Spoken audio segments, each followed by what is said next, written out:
அனைவருக்கும் வாழ்த்துக்கள்.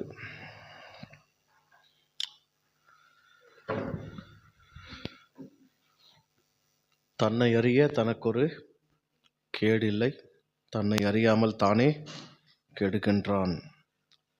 தன்னை அறியும் அறிவை அறிந்த பின் தன்னையே அர்ச்சிக்க தான் இருந்தானே.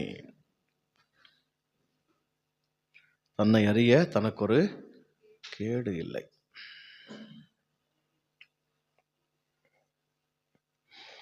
தீதும் நன்றும் பிறர் தர வாரா. எல்லாருமே எல்லாம் உடையவர்களாக, எல்லா செல்வமும், எல்லா சுகமும், எல்லா வளமும், எல்லா நலமும் நிறைந்தவர்களாக வாழ்வதற்காகத்தான் இறைமை, இயற்கை இந்த இகத்தை படைத்துள்ளது. இந்த இகத்திலே உன்னையும் என்னையும் இருத்திட, இயங்கிட செய்துள்ளது.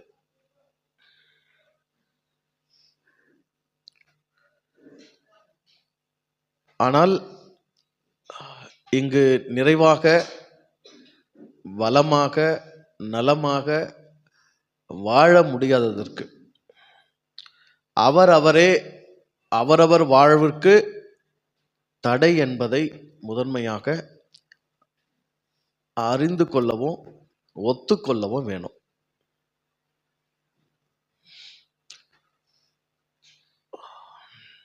வாழ்க்கையில எப்பவுமே எந்த சூழ்நிலையிலுமே பிறர் மீது பழி போடுகிறதை நாம் குறைத்து கொள்ள வேண்டும், நிறுத்தி கொள்ள வேண்டும்.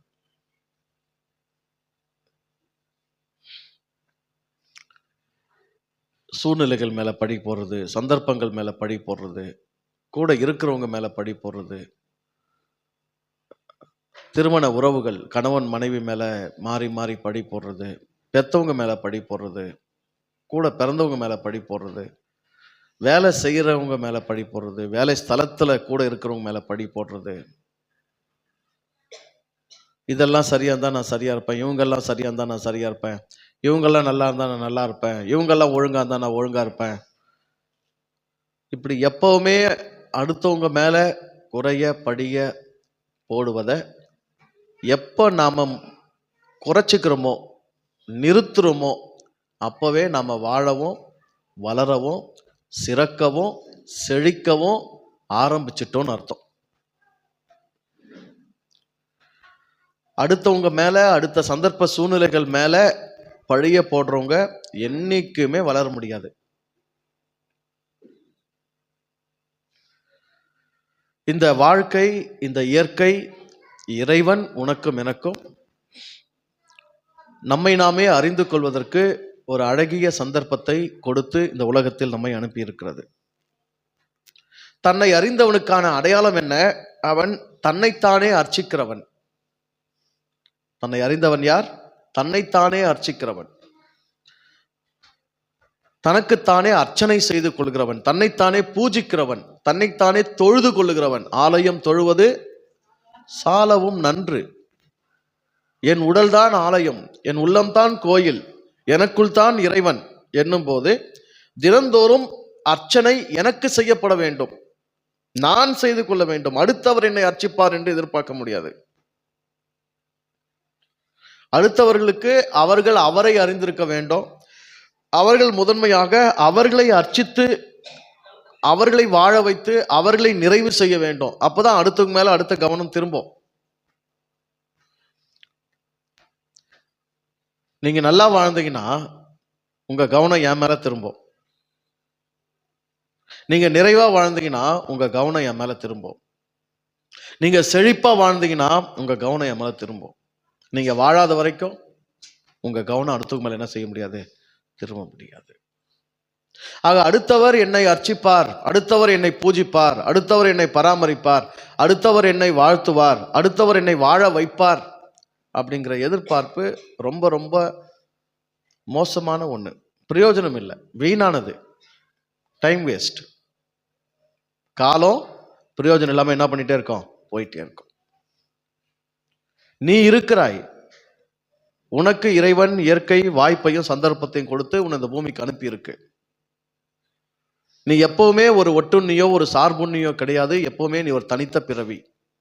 ஆனால் உன்னைத்தான் நீ அறிய வேண்டும், உன்னைத்தான் நீ அர்ச்சனை பண்ண வேண்டும், உன்னை நீதான் பூஜிக்க வேண்டும். உன்னை நீ அர்ச்சிக்க அர்ச்சிக்க, பூஜிக்க பூஜிக்க, வாழ்த்த வாழ்த்த, வணங்க வணங்க, மதிக்க மதிக்க நீ வளர்ந்து கொண்டே இருப்பாய், நீ வாழ்ந்து கொண்டே இருப்பாய், நீ சிறந்து கொண்டே இருப்பாய், நீ செழித்து கொண்டே இருப்பாய். அப்படி ஒரு மனிதன் தன்னை அறிவதற்கும் தன்னை அர்ச்சிப்பதற்கும் தடையாக இருப்பது எதுன்னு பார்த்தீங்கன்னா ஆணவம். அதனால்தான் கிருஷ்ணனுடைய கதாபாத்திரத்துல ரொம்ப முக்கியமான ஒரு கதாபாத்திரம் அங்கே இணைக்கப்பட்டிருக்கு. அது கம்சன். கம்சன் ஒரு வல்லமை மிக்க பலம் பொருந்திய ஒரு சக்கரவர்த்தியாக, ஒரு அரக்கனாக, பல்வேறு வரங்களை பெற்றவனாக காண்பிக்கப்பட்டிருக்கிறான், வர்ணிக்கப்பட்டிருக்கிறான். அவருடைய கதாபாத்திரம் ரொம்ப முக்கியமானது. அங்க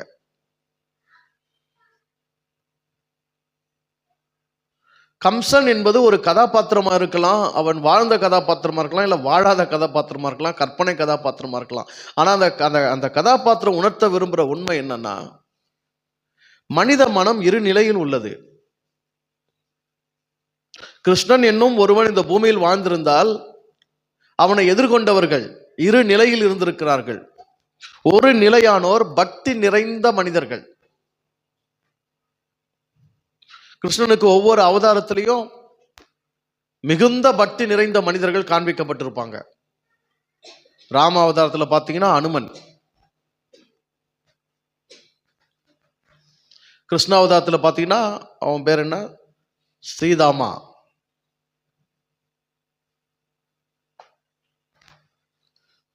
இப்ப வேற பல அவதாரங்களை பார்த்தீங்கன்னா ஒரு சின்ன பையன், அவன் பேர் பிரகலாதன். இப்படி ஒவ்வொரு அவதாரத்திலையும் சிறந்த பக்தி கொண்ட மனிதர்கள் காண்பிக்கப்பட்டு கொண்டே வருவார்கள். இன்னொரு பக்கம் கிருஷ்ணனை எதிர்க்கிற, அவனை கொஞ்சமும் விரும்பாத, அவனை ஏற்றுக்கொள்ள மனம் இல்லாத, அவனை அழிக்க துடிக்கிற, அவனை விட தன்னை பெரியவர்களாக கருதுகிற, வல்லவர்களாக கருதுகிற, அவனை போட்டியாளனாக, எதிராளனாக, முரண்பட்டவனாக கருதுகிறவர்களும் தொடர்ந்து இருந்து கொண்டே இருப்பார்கள்.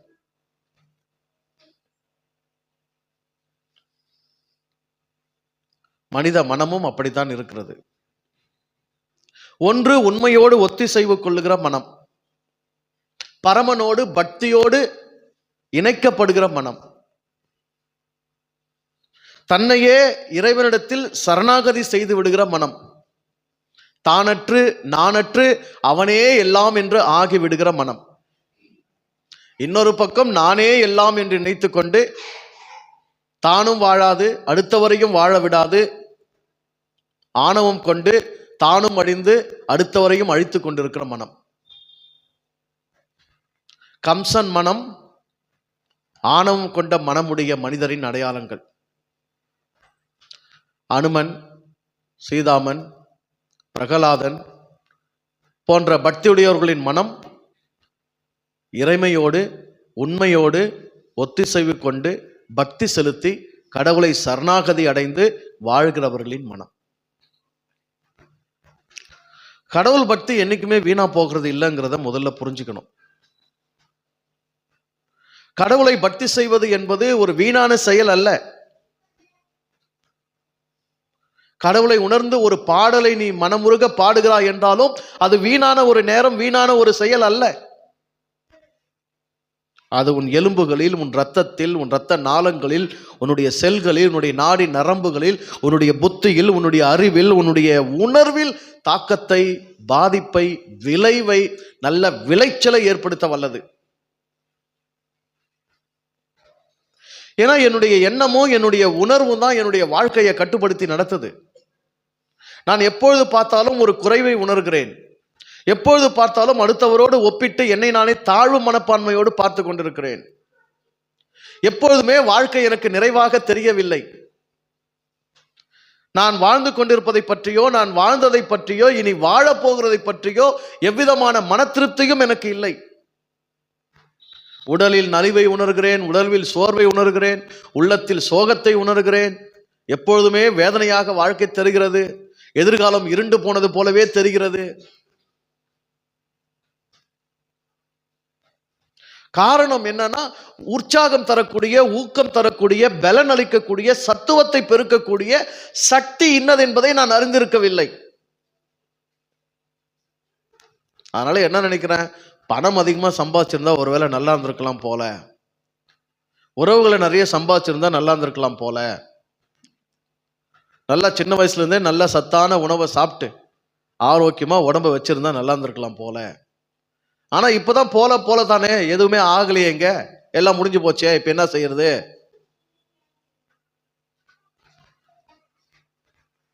இழப்புகள் எல்லாம் எப்படி ஈடு செய்வது? இழப்புகள்லாம் எப்படி ஈடு செய்வது? எப்படி திரும்ப இழந்ததெல்லாம் நான் அடைவது, பெற்றுக்கொள்வது? ஊக்கமும் உற்சாகமும் ததும்ப, துணிவும் தைரியமும் ததும்ப நான் எப்படி வாழ்வின் சந்தர்ப்பங்களையும் சூழ்நிலைகளையும் மேற்கொண்டு போவது? அதற்கு தான் பக்திக்கொள் என்று சொல்வது. பக்திக்கொள். மனதை பக்தியால் நிரப்பு, இறை உணர்வால் நிரப்பு. இறைவனுக்கு நன்றி சொல்லும் மனப்பான்மையை எப்போதும் வளர்த்துக்கொள். இறைவனிடம் மனதை சரணாகதி செய்து விடு. உன் அறிவை ஒப்படைத்து விடு, உன் புரிதலை ஒப்படைத்து விடு, உன் புத்தியை ஒப்படைத்து விடு, உன் உடலை ஒப்படைத்து விடு, உன் சூழ்நிலையை ஒப்படைத்து விடு, உன் சந்தர்ப்பங்களை ஒப்படைத்து விடு. என்னவெல்லாம் இப்போது நடந்து கொண்டிருக்கிறதோ, எப்படியெல்லாம் உன்னை உணர முடிகிறதோ அதையெல்லாம் இறைவனுக்கு சரணாகதி செய்து விடு. உன்னுடைய திருவடியில் அனைத்தையும் நான் படைத்து விடுகிறேன் என்று சமர்ப்பணம் செய்து விடு. சர்வமும் கிருஷ்ணார்ப்பணம். சர்வமும். அவனுக்கு வெளியே எதுவுமே இல்லை. அவனை தாண்டி, அவனை கடந்து எதுவுமே இல்லை. மரமும் நானுங்கிறான், மக்களும் நானுங்கிறான், மரணமும் நானுங்கிறான், வாழ்வும் நானுங்கிறான், பிறப்பும் நானுங்கிறான், இறப்பும் நானுங்கிறான், பகையாளியாய் நிற்கிற துரியோதனும் நானுங்கிறான், இங்க அம்பெடுத்து ஏய்கிற அர்ஜுனனும் நானுங்கிறான், அனைத்தும் நானேங்கிறான். அப்புறம் என்ன உனக்கு என்ன பிரச்சனை? சொல்லு, உனக்கு என்ன பிரச்சனை? வாழ்வதற்கான முனைப்பு உன்னுடைய கடைசி மூச்சு உன்னுடைய மூக்கில் இருக்கும் வரைக்கும் உனக்கு இருக்கணும். வளர்வதற்கான முனைப்பு கடைசி சுவாசம் உன்னுடைய உள்ளத்தில் இருக்கும் வரைக்கும் உனக்கு இருக்கணும். அதை என்னைக்குமே நீ இழக்கக்கூடாது. அதை உன்னில் தக்க வைப்பது கடவுள் மீது நீ கொண்டிருக்கும் பக்தி தான். ஆனால் மனம் எப்பவுமே என்ன நினைக்குதுன்னா, நானே பிறந்துட்டேன், நானே வாழ்ந்துட்டு இருக்கிறேன், நானே இருந்துட்டு இருக்கிறேன், நானே என்னை ஏங்க வச்சுட்டு இருக்கிறேன், நானே செய்கிறேன், நானே போறேன், நானே வரேன், நானே சமாளிக்கிறேன். நான் எவ்வளோ சமாளிக்கிறேன்றது உனக்கு தெரியுமான்னு கேட்போம். என்னன்னு கேட்போம்? நான் எவ்வளோ சமாளிக்கிறேன்னு உனக்கு தெரியுமான்னு கேட்போம். அப்படின்னா என்ன அர்த்தம்? என்ன அர்த்தம்? நான் ஒன்று இருக்கிற, இங்க ஏகப்பட்டது என்னை நோக்கி வருது, அவ்வளோத்தையும் நான் என்ன பண்ணிட்டு இருக்கிறேன்? சுயமாக நான் சமாளித்து கொண்டிருக்கிறேன். நான் விதைக்கிறேன், நான் விளைய செய்கிறேன், நான் அறுவடை பண்றேன், நான் சேமிச்சு வைக்கிறேன், நான் சோறாக்குறேன், குழம்பாக்குறேன், நான் வெளியே போறேன், நான் உள்ள வரேன், வரவு செலவெல்லாம் பார்க்குறேன், அதை இதை கவனிக்கிறேன், அவங்கள இவங்கள பார்க்குறேன், எல்லாத்தையும் நான் தானே கவனிக்கிறேன். எல்லா பொறுப்பும் எல்லா பாரமும் யார் மேல இருக்கு? என் தலை மேல இருக்கு. தலை மேல என்ன இருக்கு? தலைமையில என்ன இருக்கு? மயிர் தான் இருக்கு. தலைமையில என்ன இருக்கு? மயிர் தான் இருக்கு. நீ ரொம்ப உன்னை பொறுப்பா நினைக்கும் போதெல்லாம் உன்னை என்ன நினைச்சுக்கணும்? நான் தலை மேல இருக்கிற, நான் தலைமையில இருக்கிற, அதுதான். ரொம்ப பாரம் என் தலைமையில இருக்கு அப்படின்னு நினைச்சேன்னா, ஓஹோ நான் ரொம்ப பெரிய மயிராயிட்டுக்கிறேன், ஏன்னா ரொம்ப பொறுப்பு என்ன பண்ணிட்டுக்குது, என் தலைமையில பாரமா வந்துட்டுக்குது. ஜானுக்கெல்லாம் பிரச்சனையே இல்லை, தன்னாலே மயிர் குறைஞ்சு போச்சு, அதனால பாரம் குறைஞ்சு போச்சு, ஜாலி.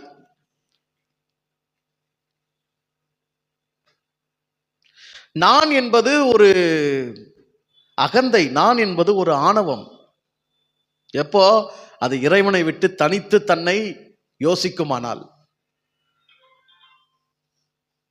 இறைவன் தன்னை தான் மட்டுமே நான் என்று சொல்லிக்கொள்ளும் முழு உரிமையும் முழு தகுதியுடையவன். ஆனால் அவனே தன்னை நான் என்றதை விட்டுட்டு நீனும் நானும் ஆயிட்டுக்கிறான். உனக்கு எனக்கு தனித்து நான் என்று சொல்வதற்கு ஒரு இல்லை. நான் அதுக்கு மேல என்ன சொல்றது? ஆனால் நீங்களும் நான் தான் என்ன பண்ணுகிறோம்? நானை பிடிச்சி நாடினுக்கிறோம். கம்சன் தன்னை நானே என்று நினைத்தவன், நானே வல்லமை படைத்தவன், நானே இறைவனானவன். எனக்கு மிஞ்சி ஒரு சக்தி கிடையாது. எனக்கு மிஞ்சி ஒரு சக்தி கிடையாது. எனக்கு மிஞ்சி ஒரு சக்தி இல்லைன்னு நினைக்கும் போது உனக்கு எதன் மீது என்ன வரப்போறதில்ல? பக்தி வரப்போறதில்ல. எப்போ எனக்கு மிஞ்சி என்னையே இயக்கக்கூடிய, என்னையே ஆக்கி இருக்கிற, என்னையே ஆட்கொண்டு இருக்கிற, என்னையே நடத்துகிற, என்னையே இருக்க வைத்திருக்கிற, என்னையே பிறக்கவும் இறக்கவும் செய்திருக்கிற எனக்கு அப்பாற்பட்ட ஒரு சக்தி என் பின்னாடி இருக்குதுன்ற புத்தி உனக்கு வருதோ, அப்பதான் உனக்கு என்ன எழும்? பக்தி எழும்.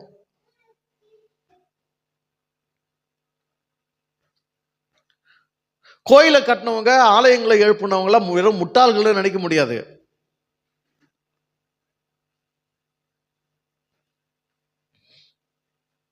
உள்ளம் பெருங்கோயில், ஊனுடம்பு ஆலயம், வள்ளல் பிராணார்க்கு வாய் கோபுரவாசல், தெல்ல தெளிந்தார்க்கு ஜீவன், சிவலிங்கம் கள்ள புலனைந்தும் காலா மணிவிளக்கே அப்படின்னு யாரெல்லாம் பாடினாங்களோ, உணர்ந்தாங்களோ, அவங்க தான் கோயிலை கட்டுறதுக்கான பிளானே போட்டாங்க. ஏன்பா உள்ளம்தான் பெரும் கோயிலாச்சே, ஊன் உடம்பு தான் ஆலயமாச்சே, அப்புறம் எதுக்கு கோயில், திருத்தலம், புண்ணியத்தலம், ஆலயம் இதெல்லாம் எழுப்புறீங்க? ஏன்? எனக்கு புரிஞ்சிடுச்சு. என் உடம்பு தான் கோயில், என் உடம்பு தான், என் உள்ளம் தான் கோயில், என் உடம்பு தான் ஆலயம் எனக்கு புரிஞ்சிச்சு. நான் என்ன பண்ணலாம்? இங்கே உட்கார்ந்துக்கலாம். ஆனா இந்த ஆயிரமான லட்சோப லட்சம் மக்களுக்கு ஒரு கதையும் புரியலையே. அப்ப அதுகளுக்கு கோயிலை பார்த்தாவது பக்தி வரட்டுமே, அந்த கோபுரத்தை பார்த்தாவது கையெடுக்கட்டுமே. ஒரு நாளும் கிழமை நல்ல நாள், வாரத்துல ஒரு நாள் 2 நாளாவது எங்க ஒதுங்கிட்டோம்? மழைக்கு, புயலுக்கு, காத்துக்கு, அடைக்கலத்துக்கு, புகலிடத்துக்கு, பிரச்சனை, போராட்ட, கஷ்டம், தவிக்கிற நேரத்திலேயாவது எங்க வந்து அடைக்கலம் போகட்டும்? கோயில் வந்து அடைக்கலம் போகட்டுமே. அப்போவாவது நான் யாரு, இறைவனுக்கு எனக்கு என்ன சம்பந்தம், என் பக்தி எந்த அளவில் இருக்குது, என் புத்தி நான் எங்க வச்சிருக்கிறேன், நான் என்கிற ஆணவத்தில் வாழ்ந்து நிற்கிறேன்னா இல்லை இறை பக்தியில வாழ்ந்து நிற்கிறேன்னா, அப்போவாது அவன் நினைச்சு பார்க்கட்டும், யோசிச்சு பார்க்கட்டும், உணர்வடையட்டும் அப்படின்னு தானே என் ஊருக்கு கோயில் எழுப்பினான்.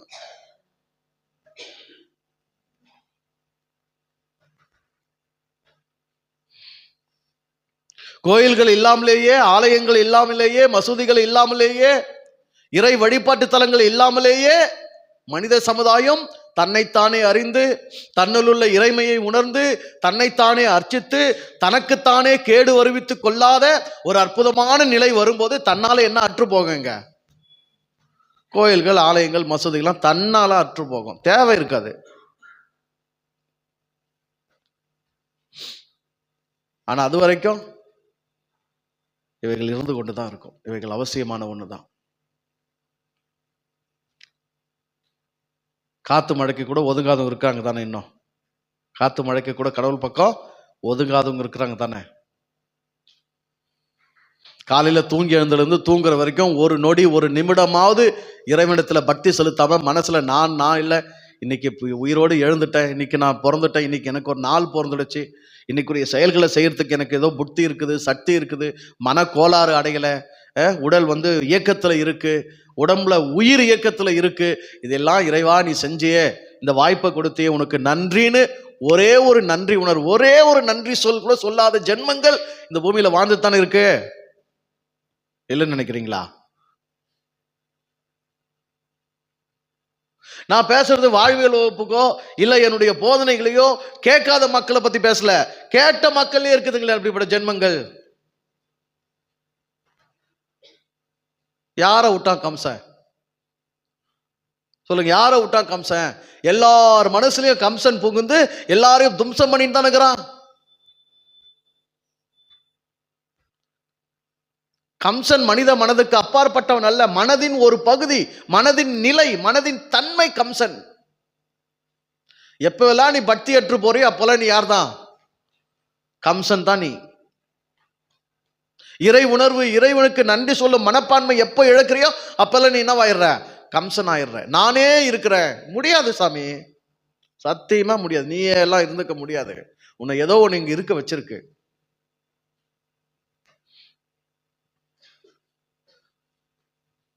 இந்த பாட்டு இப்படி கூட பாடலாம். நான் நடக்கும் போது நீ நடக்கிறாய், நான் அமரும் போது நீ அமர்கின்றாய். நீ நடக்கும் போது நான் நடக்கின்றேன், நீ அமரும் போது நான் அமர்கின்றேன். உண்மை என்ன? நானா நடக்கிறேன், அது நடக்க வைக்கலன்னா என்ன ஆகுறது? இடுப்பு நவரணுங்க. நடக்கணும்னா என்ன பண்ணும்? இடுப்பு நகரணும். இடுப்பு நகராம போச்சுன்னா, இடுப்பை நகர்த்ததுக்கு ஒரு இயக்க சக்தி உள்ள இருக்கணுங்க. அந்த இயக்க சக்தி உள்ள இல்லாம போனா இடுப்பு என்ன செய்ய போறது இல்ல? நகர போறது இல்லைங்க. பக்கவாதம் தான்.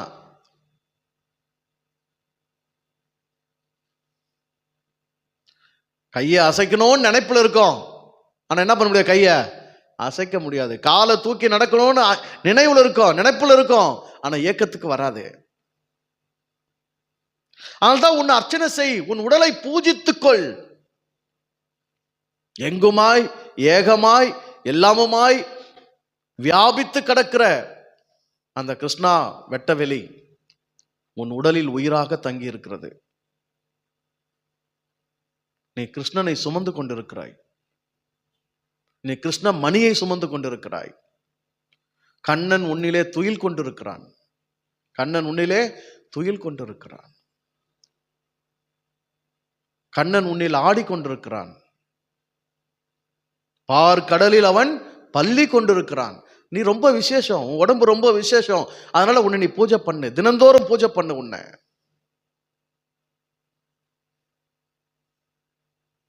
உனக்கு நீ மரியாதை செஞ்சாதானே நீ நல்லா வாழ முடியும். உன்னை நீ அர்ச்சனை பண்ணாதானே நீ அமோகமா வர முடியும். உன்னை நீ நேசிச்சாதானே நீ நல்லா இருக்க முடியும். உன்னை நீ மதிச்சாதானே சிறப்பாக முடியும். எப்படி மதிக்கிற பாரு உன்னை. அடுத்தவங்க நிறைய பேரு வேற மாதிரி ஆளுங்க, விசேஷமான தருணங்கள், அங்க மட்டும் நல்லா ட்ரெஸ் பண்ற பாரு. உன்னை மதிச்சு நீ உடைய உடுத்துறது இல்ல, உன்னை அர்ச்சனை பண்ணி உன்னை பூஜித்து நீ உன்னை அலங்காரம் பண்ணிக்கிறது இல்ல. எங்க 4 பேரு விசேஷமான கூட்டம் நினைக்கிறியோ அங்க மட்டும்தான் என்ன பண்ற நீ. அப்ப உன் புத்தியில என்ன இருக்குது? உன் மீது பக்தி இருக்குதா? இல்ல உனக்குள்ள இறைவன் இருக்கிறான்ற பக்தி இருக்குதா? உன் அலங்காரம் பக்தினால செய்யப்படுதா? அங்கீகாரத்துக்காக செய்யப்படுது, அந்தஸ்துக்காக செய்யப்படுது.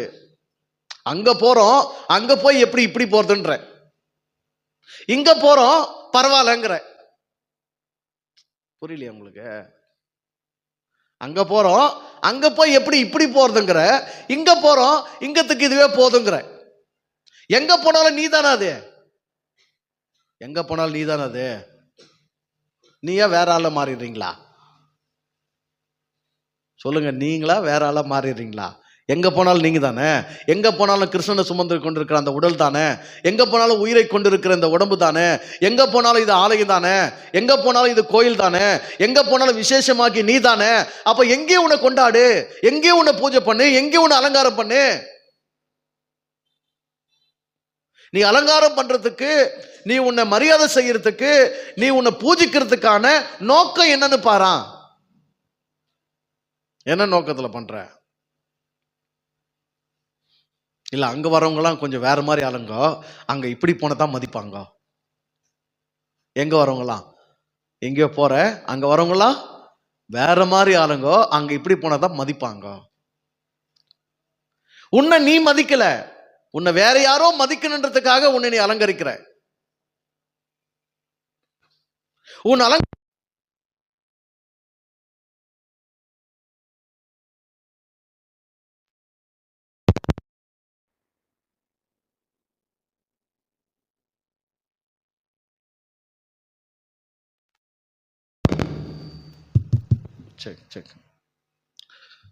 உன்னுடைய அலங்காரம் உன்னுடைய ஆராதனையிலிருந்து பிறக்கல.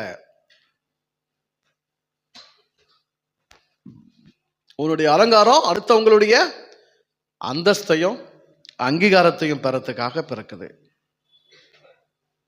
கம்சன் மனம் எப்பவுமே புகழ்ச்சியை விரும்புகிற மனம். கம்சன் மனம் எப்பவுமே என்னது? புகழ்ச்சியை விரும்புறப்ப. எல்லாரும் என்னதான் புகழணும், எல்லாரும் என்னதான் பெரியவனா பார்க்கணும், எல்லாரும் என்னதான் சிறந்தவனா பார்க்கணும். இறைவனே ஆனாலும் அவன் என் காலடிக்கு கீழே. இறைவன் எனக்கு பெரியவன் இல்லை, நான் தான் இறைவனுக்கு பெரியவன். எங்கும் தன்னை பெரியவனாய் காட்டிக் கொள்ளுகிற மனம் கம்சன் மனம். ஆனால் இறைவனிடத்தில் சரணாகதி அடைந்தவனுக்கு பெரியவன்ற பெருமையும் கிடையாது, சின்னவங்கிற சிறுமையும் கிடையாது. பெரியவன் என்றால் அவன்தான் பெரியவன், சின்னவன் என்றால் அவன்தான் சின்னவன். எங்கே பெரியவனாக வேண்டும், எங்கே சிறியவனாக வேண்டும் என்று அவனுக்கு தெரியும். பெரியவனாக தன்னை காண்பித்துக் கொள்வதனால் உள்ளத்தில் பெருமையை மறைத்து வைத்துக் கொண்டிருப்பதில்லை. சிறியவனாக தன்னை அவன் காண்பித்துக் கொள்வதனால் அதனால் அவன் மனம் சிறுமைப்படுகிறதும் இல்லை. தேவைக்கு ஏற்ப அவன் பெரியவனாகவும் சிறியவனாகவும் ஆகிறான். காரியத்துக்காக அவன் பெரியவனாகவும் சிறியவனாகவும் ஆகிறான். கடமைக்காக அவன் பெரியவனாகவும் சிறியவனாகவும் ஆகிறான். கருத்தை விளங்க பண்ணுவதற்காக அவன் பெரியவனாகவும் சிறியவனாகவும் ஆகிறான். அவன் உண்மையில் பெரியவனும் அல்ல, உண்மையில் அவன் பெரியவனும் அல்ல, அவன் அவனாகவே இருக்கிறான். கடவுளத்துல பக்தி கொள்ளும் போதுதான் உன் மனம் குழப்பம் இல்லாம தெளிவா இருக்கும். கடவுளத்தில் பக்தி கொள்ளும் போதுதான் உன் மனம் கவலைகளால நிரம்பாம இருக்கும்.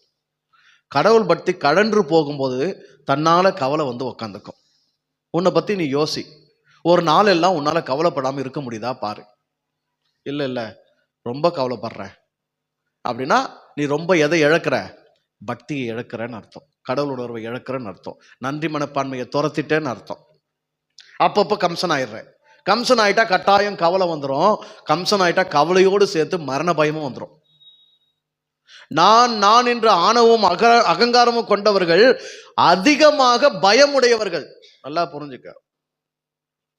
ஒருத்தர் தன்னை முன்ன நிறுத்திக்கிறாங்க, தன்னை பெரிய ஆளா காமிச்சுக்கிறாங்க, நான் தான் நெஞ்சு நிமித்துறாங்க, எப்பவுமே அப்படி இருக்கிறாங்கன்னா அவங்க உண்மையாக தைரியசாலிகள் கிடையாது. தான் மறக்கப்பட்டு விடுவோமோ, அங்கீகரிக்கப்படாமல் போய் விடுவோமோ, தன்னை இகழ்ந்து விடுவார்களோ, தனக்கு வர வேண்டிய புகழ்ச்சி வராமல் போய்விடுமோ, தன்னை சிறிதாக எண்ணி விடுவார்களோ என்று தன்னை பற்றி தான் கொண்டிருக்கிற அந்த தாழ்வு மனப்பான்மை நிமித்தமாக ஏற்படுகிற பயத்தினால் அவர்கள் தங்களை காட்டிக் கொண்டிருக்கிறார்கள். பக்தி உள்ளவனுக்கு இந்த பிரச்சனை இல்லை. பயம் உள்ளவனுக்கு இந்த பிரச்சனை எப்பவுமே உண்டு. பயம் எப்பொழுதுமே கவலைகள் நிறைந்த மனதோடு தான் இருக்கும். பயமும் கவலையும் அக்கா தங்கச்சி மாதிரி. ஒன்று கட்டினா ஒன்று ஃப்ரீ, கூடவே வந்துடும். ஒன்று கட்டினா ஒன்று என்ன பண்ணும்? கூடவே வந்துடும். யாக்கோபு லேயால கட்டினா கூடவே ஒரு வேலைக்காரி வந்தாலாம். அப்புறம் ரெபேக்கால கட்டினா அவளுக்கு ஒரு வேலைக்காரி வந்தாலாம். அப்படித்தானே? என்ன அது இல்லையா? ஏன்னா லேயால் ரெபேக்கா ரெண்டு பேரும் அக்கா தங்கச்சி தானே. ராகேல் லேயாலா? ரெபேக்கா யாரு? ஓ, ஈசாக்கு முன்னாடி அம்மாவா? என்னையா பாரு, அடுத்த முன்னாடி கூட சரியா தெரியாம வாழ்ந்துனுக்கிறேன். நான் எவ்வளவு உத்தமன் புரிஞ்சுக்கு இப்போ. அது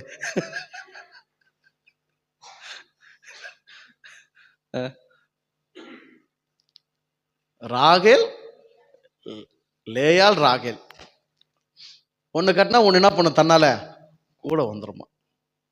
நான் கூட தான் கட்டினேன், ஒன்று தான் வந்துச்சு, கூட எதுவுமே வரல.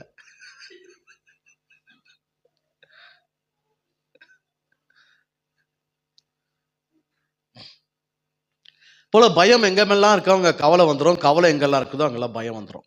பக்தி மனசுல இருந்து கலைஞ்சு போகும் போதெல்லாம் தன்னால பயமும் கவலை வந்து குடி அமர்ந்துடும். மனசை பிடிச்சி அலக்கழிக்கும்.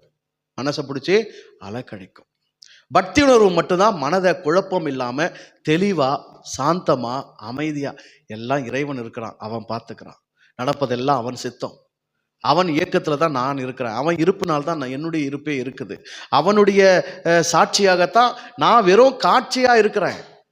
நான் வெறும் காட்சியும் சாட்சியும் தான், இருப்பதே அவன் தான். அப்புறம் எனக்கு என்ன? எதுவும் இல்லை, லாபமும் இல்லை, நஷ்டமும் இல்லை, வரமும் இல்லை, செலவும் இல்லை, நல்லதும் இல்லை, கெட்டதும் இல்லை, இன்பமும் இல்லை, துன்பமும் இல்லை, எல்லாம் ஒண்ணுதான் சாமி அப்படின்னு அந்த மனம் என்ன செய்யும்? இறைவனில் லயித்திருக்கும். அப்படி ஒரு சரணாகதி உனக்கு வேணும். எவ்வளவு சின்ன வயசுல நீ புரிஞ்சுக்கிறியோ, எவ்வளவு சின்ன வயசுல இறைவனை சரணாகதி அடைகிறியோ, அவ்வளவு மனம் தெளிவுபடுது, உன் சித்தம் சுத்தமாகுது, உன் புத்தி தெளிவாகுது, உனக்கு தைரியமும் நம்பிக்கையும் தெம்பும் பிறக்குது. எல்லாமே நல்லா சரியா நடக்கிறவங்க தான் தெம்பா தைரியமா இருக்க முடியும்னு நினைக்காத. எது எப்படி நடந்தாலும் அதுல இருந்து நீ தைரியத்தையும் தெம்பையும் உனக்கு எடுத்துக்கணும். நடக்கிறது எதுவுமே நடக்கலாம். இது போல உட்காந்து யாரெல்லாம் பேசுறாங்களோ இவங்களுக்கு எல்லாம் எல்லாமே நல்லா நடக்கும் போல் தெரியுது, எல்லாம் சரியா இருக்கும் போல் தெரியுது, பிரச்சனையே கஷ்டமே எதுவும் வராது போல் தெரியுது, துன்பமே இருக்காது போல் தெரியுது, எப்பவுமே நல்லா இருக்கிறாங்க போல் தெரியுது அப்படின்னு நினைச்சா அது ஒரு மாய நினைப்பு தானே. நீ எந்த பூமியில் இருக்கிற அதே பூமியில் தான் யாரு இருக்கிறது? நானும் இருக்கிறேன், எல்லாரும் இருக்கிறாங்க. காத்து உன் மேல எந்த காத்து வீசுதோ அதே காத்தானே என் மேல வீசுது. உனக்கு எந்த மழை பெய்யுதோ அதே மழை தானே எனக்கும் பெய்யுது. உன்னை எதுவெல்லாம் சந்திக்குதோ அதெல்லாம் என்ன சந்திக்குமே. ஊக்கத்தை இழக்காம இருக்கணும், உற்சாகத்தை இழக்காம இருக்கணும், தைரியமா இருக்கணும், தெம்பா இருக்கணும். அப்படின்னா உன் மனசு என்ன பண்ணிக்கோ, பக்தியால நிரம்ப செஞ்சுக்கோ. அப்பப்போ கம்சன் தலையெடுப்பான், அவனை தட்டி தட்டி உட்கார வச்சுக்கோ, இல்ல வெளியே தூக்கி போட்டுரு.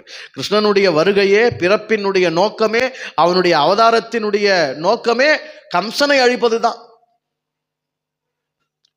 பக்தி பெருக்கு, பக்தி உன்னில் சுரக்க சுரக்க, உன்னை நீயே அறிய, உன்னை நீயே அர்ச்சிக்க, உன்னில் உள்ள உயிரை நீ கொண்டாட, உன்னில் உள்ள உயிரை நேசிக்க நேசிக்க, உயிரோடு நீ உறவாட உறவாட, தன்னால உன்னை அழிக்கக்கூடிய அந்த ஆணவம் என்கிற கம்சன், அறியாமை என்னும் கம்சன், கவலை என்னும் கம்சன், பயம் என்னும் கம்சன், மரணம் என்னும் கம்சன் அழிந்து போய் விடுவான்.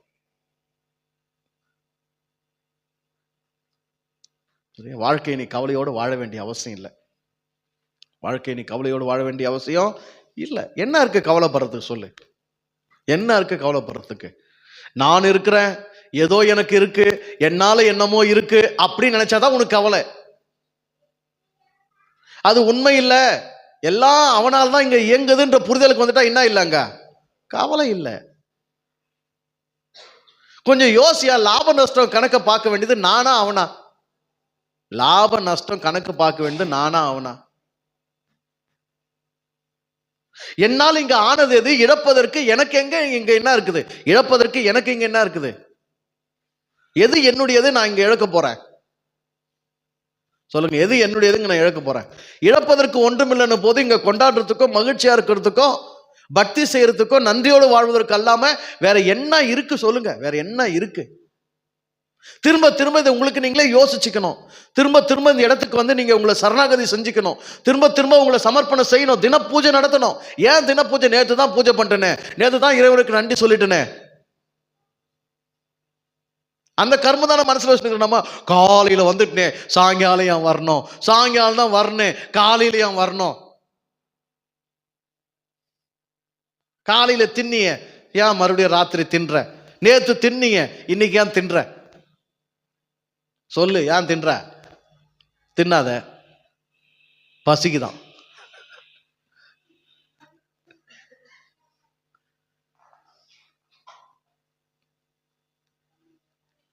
உடலுக்கு மட்டும்தான் பசி இருக்குதா? உள்ளத்தின் பசியை உணர முடியாத அளவுக்கு நோயாளி ஆயிட்டீங்க. ஒரு மனுஷனுக்கு பசி எப்ப நல்லா தெரியும்? ஆரோக்கியமான மனுஷனுக்கு அடையாளமே என்னது? பசிக்கிறது தெரிகிறது. நோயாளிக்கு பசிக்கான பசிக்கிறது தெரியாது, பசிக்காம கூட போக வாய்ப்பு உண்டு. பசிக்கவில்லை, பசிக்கிறது தெரியவில்லைன்னா அவன் யாரு? நோயாளி. அப்போ உன் உள்ளத்தின் பசி உனக்கு தெரியல, இல்ல உள்ளத்துல பசிக்கே இல்லைன்னா என்ன அர்த்தம்? நீ ஒரு மனநோயாளி தானே. பாடுறா, காலையில வரலன்றதுக்காக நம்மள மனநோயாளின்ற, இல்ல சாயங்காலம் வரலன்றதுக்காக நம்மள மனநோயாளின்ற. நான் இங்க வரத பத்தி பேசல. நேத்து உனக்கு நன்றி உணர்வு எழும்புச்சான்னு கேட்கிறேன். நேற்று நீ பூஜை நடத்தினியான்னு கேட்கிறேன். நேத்து உன்னை நீ அர்ச்சனை பண்ணியான்னு கேட்கிறேன். நாளைக்கு உன்னை அர்ச்சனை பண்ணுவியான்னு கேட்கிறேன். வெறும் கண்ணீர் கசிய நான் நன்றி சொல்லுவேன். எப்போ? இங்க எப்போ அந்த பாட்டு பாடுறாங்களோ அப்ப மட்டும்தானா? சொல்லு. காலம் முழுவதும் நன்றி சொல்லுவேன். அந்த முழு காலமும் எப்ப மட்டும்தான்? இப்ப பாடணுமே அந்த நேரம் மட்டும். முழு காலமும், முழு காலத்தையும் அதில் அடக்கிட்டேன். இல்ல, தினந்தோறும் உன்னை பக்தி செய், தினந்தோறும் உன்னை அர்ச்சனை பண்ணு, தினந்தோறும் உன்னை சரணாகதி செய், சமர்ப்பணம் பண்ணு. தினமும் ஒரு ஒரு தட்டில் வந்து சோறை போட்டு குழம்பு ஊற்றி வாழைக்காய் வச்சு, அது என்னன்னு தெரியல, இலையில சோறு போட்டால் வாழைக்காய் வச்சிடுறாங்க, அது என்னன்னு தெரியல. வாழைக்காய் வச்சு, அப்புறம் ஒரு உருளைக்கிழங்கு வச்சு, வாழைக்காய் அடுத்து உருளைக்கிழங்கு தான் வைக்கிறாங்க, கோஸு முட்டைக்கோஸு வச்சு, ஒரு வாழைப்பழம், ஒரு பாயாசம், ஒரு வடை வச்சு சாமிக்கு படைப்பாங்கள்ல வீட்டில் ஏதோ ஒரு இடத்துல. அப்படி உன்னை படைச்சிக்கும், உன்னை படைச்சிக்கும். உன்னால் தான் நான் இருக்கிறேன், உன்னால் தான் நான் இயங்குறேன், நீ இல்லாமல் நான் இல்லை.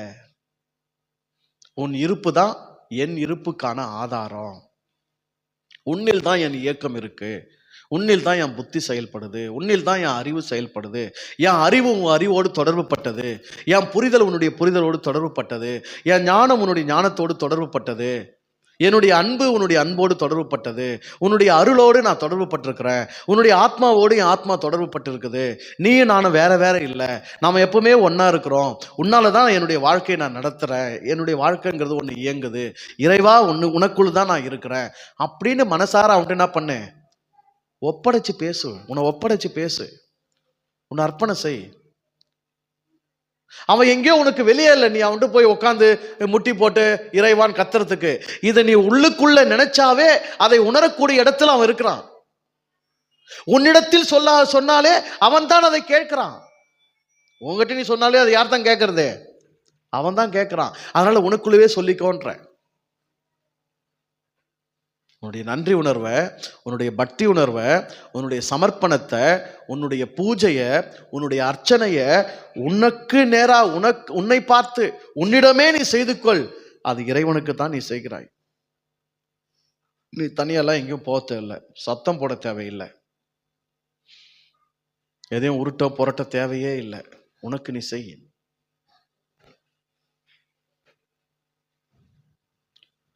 பக்தி ஒரு மிகப்பெரிய சக்தி. பக்தி ஒரு மிகப்பெரிய சக்தி. சூழ்நிலைகளை எல்லாம் அது கடந்து போவதற்கான வல்லமை அளிக்கும். உன் வாழ்வு சிறக்கணும், அது உன்னுடைய பக்தியினால சிறக்கணும். அது உன்னுடைய பக்தி உனக்கு சுய சக்தியாக மாறணும்.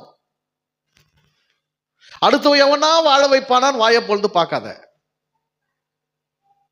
தேவையில்லை. அப்படி வாழ வைக்க கடவுள் இறைவன் சந்தர்ப்பங்களை, வாய்ப்புகளை மனிதர்களை நோக்கி அனுப்புனா அதெல்லாம் சைட் சப்போர்ட் தான்,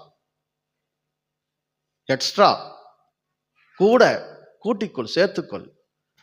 ஆனா உன்னை சார்ந்திரு, உன் பக்தியை சார்ந்திரு, உன் இறைமையை சார்ந்திரு. உன்னை பிறக்கவே வச்சிருக்கு, உன்னை இருக்கவே வச்சிருக்கு, உன்னை இயங்கவே வச்சிருக்குது. உனக்காக நாட்களை அது பிறக்க செய்து கொண்டே இருக்கிறது. வேற என்ன அதுக்கு செய்ய முடியாதுன்னு நினைக்கிற? நீ வேற என்ன செய்ய முடியாதுன்னு நினைக்கிற? உன் தேவையை அதுக்கு சந்திக்க முடியாதா? உன் தேவை, உனக்கு தேவையானது எதுவோ அதை இங்க வைக்காமையா உன்ன அது இங்க வச்சிருக்குது? சொல்லு. எனக்கு நல்லா தெரியும், எனக்கு ஏதோ ஒண்ணு தேவைப்படுது, அது இந்த பூமியில இல்லைன்னா ஒண்ணு இந்த பூமி இல்லாம போவோம், இல்ல இந்த பூமியில நான் இல்லாம போவோம். அன்னைக்கு எனக்கு தேவையானது, உண்மையிலேயே எனக்கு தேவையானது எதுவோ அது ஏற்கனவே இங்க இருக்கிறது. அது இருக்கிறதுனால தான் அந்த தேவையை என்னால் உணரவே முடியுது. அதனால ரொம்ப கஷ்டம்லாம் படாத, வெறும் பக்தி செய், நன்றி உணர்வுக்குள், இறைவனத்தில் உன்னை சமர்ப்பணம் செய், உன் மனசை பக்தியால் நிரப்பு. நானேங்கிற திமிருக்கு வந்துடாத. நானே செய்யறேன், நானே சமாளிக்கிறேன், நானே போராடுறேன் இல்ல. கம்சன் மனம் என்ன பண்ணிட்டு தான் இருக்கும்? கடைசி வரைக்கும் போராடிட்டே இருக்கும். யாரை எதிர்த்து? இறைவனை எதிர்த்து, உயிரை எதிர்த்து, தன்னைத்தானே எதிர்த்து, தனக்கு விரோதமாக தானே சதி செய்து கொண்டிருக்கும். உன் போராட்டம் எல்லாம் யாரு கூட இருக்கு பாரு. நீ நினைக்கிற நான் அவங்க கூட போராடுனுக்கிறேன், நான் இவங்க கூட போராடுனுக்கிறேன், நான் என் பிள்ளைங்க கூட போராடுனுக்கிறேன், நான் என் புருஷன் கூட போராடுன்னு இருக்கிறேன், நான் என் பொண்டாட்டி கூட போராடுன்னு இருக்கிறேன், எல்லாத்துக்கும் மேல இந்த ஆள் கூட நான் போராடுனுக்கிறேன். எந்த ஆள் கூட? இந்த ஆள் கூட, இந்த ஆள் கூட நான் போராடுனுக்கிறேன். சும்மா அப்படியெல்லாம் எதுவுமே இல்லை. நீ வெளியே யாரெல்லாம் நினைச்சுன்னு போராடினாலும் உண்மையிலேயே நீ யார்கிட்ட போராடுனுக்கிற? உன்னோடு நீ போராடி கொண்டிருக்கிறாய், உன் உயிரோடு நீ போராடி கொண்டிருக்கிறாய், உன் உள்ளத்தோடு நீ போராடி கொண்டிருக்கிறாய், உன் உணர்வோடு நீ போராடி கொண்டிருக்கிறாய். மொத்த யுத்த களமும் எங்கதான்? உனக்குள்ளதான் நடக்குது. இல்ல நான் என்னாலும் வாயை திறந்து அவங்க கிட்ட கேட்டு தீர்த்துருவேன், அதுவும் எங்க இருந்தா பிறகுது போதே? உனக்குள்ள தான் போதும். மொத்த போராட்டமும் உனக்குள்ளதான் நடக்குது. கம்சன் தன்னைத்தானே எதிர்த்து போராடி கொண்டிருக்கிற ஒருத்தன். பக்தி இல்லாத போது, இறை பக்தி உன் மனசு விட்டு அகன்று போகும்போது உனக்கு நீயே எதிரியா மாறிடுற. உன் உயிரை நீ நேசியாத போது, உன் உயிரை நீ பற்றி இருக்காத போது, உன் உயிருக்கு உன்னை சமர்ப்பணம் செய்யாத போது உனக்கு நீதான் மிகப்பெரிய எதிரி ஆகி விடுகிறாய். உன்னை அழிக்க வேற யாரும் வர வேண்டியதில்லை, எதுவும் வர வேண்டியதில்லை. ஏவுகணை தேவையில்லை, ஆட்டம் பாம் தேவையில்லை, கத்தி தேவையில்லை, நெருப்பு தேவையில்லை, தண்ணி தேவையில்லை, எதுவும் தேவையில்லை. நீயே உன்னை என்ன பண்ணிட்டு இருப்ப? அழிச்சிட்டே இருப்ப. நீ நினைக்கிற நினைப்பினாலேயோ, நீ உணர்ற உணர்வுனாலேயோ, நீ எண்ணுகிற எண்ணங்களினாலேயோ, நீ செய்கிற செயல்களினாலேயோ, நீ படுகிற வேதனையினாலேயோ, நீ கொள்ளுகிற கவலைகளினாலேயோ, உனக்கு ஏற்படுற பயங்களினாலேயோ அணு அணுவா உன்னை நீயே கொண்டுட்டு இருப்ப, உன்னை நீயே அழிச்சிட்டு இருப்ப. ஏன்னா நீ அவ்வளோ பெரிய எதிரி ஆயிட்டு இருக்கிற. உனக்கு உன்னை விட்டே நீ தூரமா போயிருக்கிற, உன்னை விட்டே நீ பிரிஞ்சு போயிருக்கிற, உன்னை எதிர்த்தே நீ யுத்த கணக்கில் அம்புகளை தொடுத்து கொண்டே இருக்கிற. இருக்கிறது நீதான், உன்னை இருக்க வச்சிருக்கிறது ஒண்ணுதான். எவ்வளவு ஒன்னா இருக்கலாம், எவ்வளவு நல்லா இருக்கலாம். சமர்ப்பணமானா, சரணாகதி அடைஞ்சா.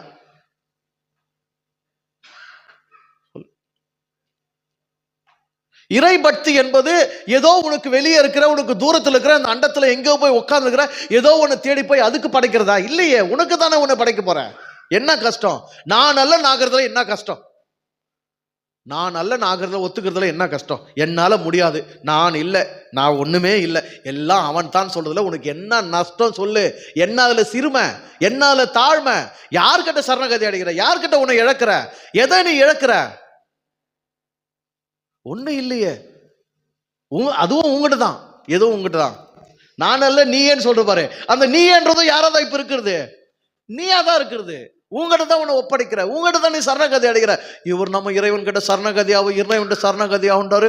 அப்ப என் திமிரு என்ன வருது, ஆனவனது நான் கடவுள்கிட்ட வாடானா நம்ம அவனை நம்ம விட்டு அவங்ககிட்ட இருந்து அவனை பிரிச்சு எங்கே கூண்டு போய் போட்டுற மாதிரி நினைக்கிறாங்க. இன்னைக்கு கடவுளை புரிஞ்சுக்கோனா, இன்னமும் நான் வேற ஏதோ கர்மத்தை அவனுக்கு தேவையில்லாத கூட்டு வந்து புரிய வைக்க முயற்சி பண்றேன்னு நினைக்கிறாங்க. என்ன பண்றது? நீயும் கடவுளை ஒண்ணுடா, கடவுளால் தான் நீ இருக்கிற, கடவுள் தான் உன்னை இயங்க செய்யறது. நீ கடவுளை புரிஞ்சுக்கிறனா உன்னை புரிஞ்சுக்கிறன்னு அர்த்தம், உன்னை புரிஞ்சுக்கிறனா கடவுளை புரிஞ்சுக்கிறன்னு அர்த்தம். நீ கடவுள் கிட்ட சரணாகதியாவு, கடவுள்கிட்ட திரும்பினா உங்ககிட்ட திருப்புறா உன்னை. ஏன்னா அது அவ்வளவு தூரம் போயிருக்குது. யாரை விட்டு? அதை விட்டு அவ்வளவு தூரம் போயிருக்குது. இப்ப அதுகிட்ட வர்றதுக்கு அது பயப்படுது. மனுஷங்க அப்படிதான் போயிட்டு இருக்கிறாங்க. தனக்கே அவங்க தூரமா போயிட்டதுனால, தனக்கே அவங்க விரோதம் ஆயிட்டதுனால, தனக்கே அவங்க முரண்பட்டு இருக்கிறதுனால, தன்னையே அவங்க அறியாம இருக்கிறதுனால, தனக்கே கெடுதல் செய்து கொள்வதில் வல்லவர்களா இருக்கிறதுனால அவங்களுக்கு இப்ப பயமே அவங்க கிட்ட திரும்புறதுக்கு தான். மற்ற எது செய்யறதுக்கும் பயம் கிடையாது, எது செய்யறதுக்கும் தயக்கம் கிடையாது. அவங்க கிட்ட வர்றதுக்கு மட்டும் தான் அவங்களுக்கு தயக்கம். மயக்கமா கலக்கமா மனதிலே நடுக்கமா வாழ்க்கையே குழப்பமா, மயக்கமா கலக்கமா. வாழ்க்கை என்றால் 1000 இருக்கும், வாசல் தோறும் வேதனை இருக்கும். வந்த துன்பம் எதுவென்றாலும் வாடி நின்றால் ஓடுவதில்லை.